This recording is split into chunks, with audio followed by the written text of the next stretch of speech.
Tagal ko nang hindi nakakain ng adobong manok na may gata. Kaya magluluto ako ngayon. Tara. I-marinate muna natin ng suka yung ating manok. And then toyo.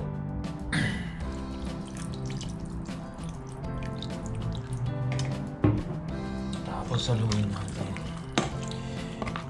Ayan muna natin siya kahit 2 oras lang. Ayan. Maglalagay muna tayo ng mantika.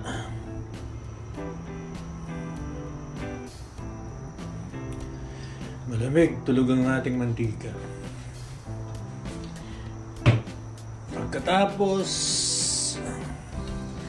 lagyan natin yung ating bawang.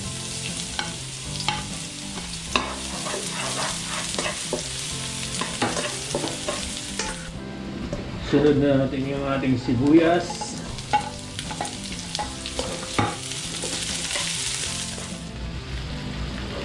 Pagkatapos susunod na natin yung ating manok. Yung manok, dinrain ko siya. Hindi ko muna sinali yung pinang marinate. Kailangan i-prito-prito muna natin itong manok. Para medyo may kasarapan siya.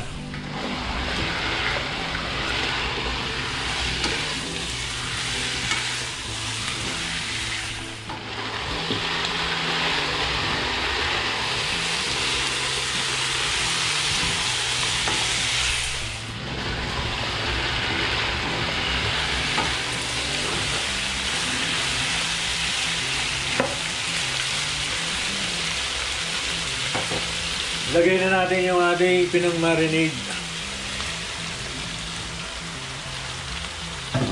And then sabay natin yung ating ground black pepper. Kailangan marami para mas masarap. Okay. And then total kumukulo na siya.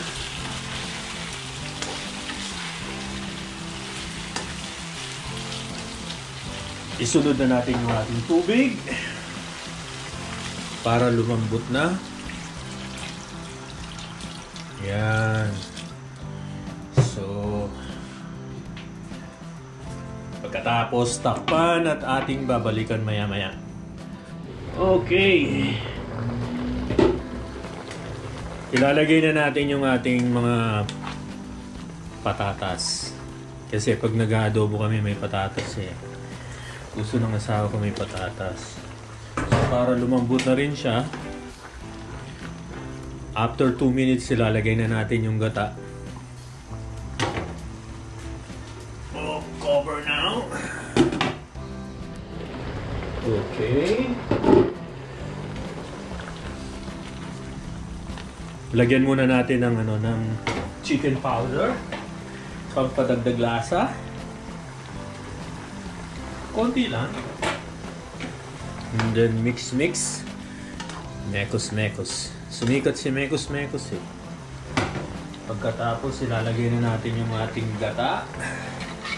1 can lang to. Ilalagay na natin. Kaya ako nilalagay na yung gata para, alam mo ba yung nagmamantika yung gata? Sa sobrang pagkaluto niya tapos nagmamantika, ayun ang pinakamasarap. Ayoko yung puting-puti na ganyan lang yung itsura. Kailangan patuyuin pa natin yan. Ngayon, babalikan natin hanggang hindi siya matuyo. Ang lamig sa labas, sa totoo lang.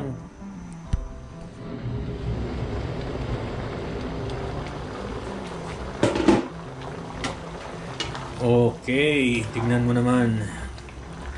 Maya-maya lalapot na to. Ito ang gusto ko, yung talagang sumiksik yung lasa ng gata. Kailangan lutuin mo siya ng matagal.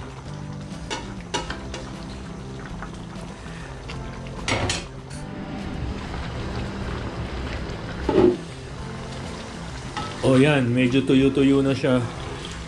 Ilalagay ko na tong ating 2 sili. Then after 2 minutes, pwede na yan.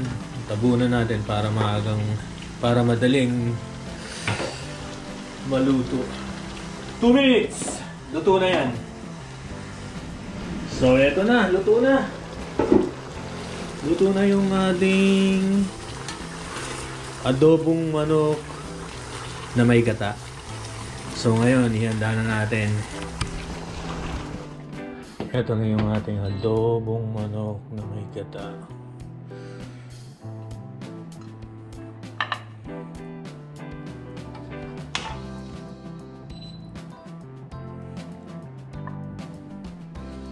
Lagyan natin ng patatas.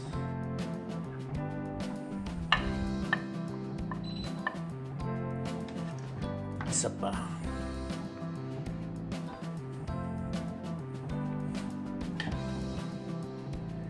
Then, lagyan natin ng sauce. At ilagay natin yung ating sili. So, ito na yung ating adobong manok na may gata. Thank you for watching.